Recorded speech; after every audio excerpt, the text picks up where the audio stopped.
Sie sind ein produzierendes Unternehmen und Sie beschäftigen sich mit einer anstehenden digitalen Transformation.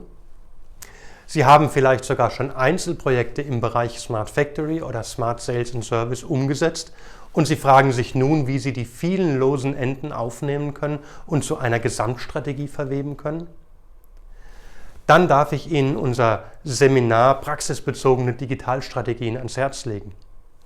Wir zeigen Ihnen, welche Strategieelemente bei der Bildung einer Digitalstrategie für Ihr Unternehmen wichtig sind. Wir zeigen Ihnen, wie diese Digitalstrategie in den Bezug zur Gesamtunternehmensstrategie gesetzt wird. Daneben zeigen wir Ihnen, wie die einzelnen Gestaltungselemente funktionieren und wie sie zusammenarbeiten. Wie funktioniert zum Beispiel eine Smart Factory? Wie bedienen Sie die Kundenschnittstellen mit Internettechnologien? Anhand von Fallstudien, Vorträgen und interaktiven Workshop-Elementen führen wir Sie durch den Stoff durch. Zusätzlich geben wir Ihnen Werkzeuge an die Hand, wie Sie besser durch den Alltag kommen, wie zum Beispiel, wir zeigen Ihnen, wie ein agiles Projektmanagement funktioniert oder wir geben Ihnen Methoden zur Strategieplanung mit. Ja, Interesse?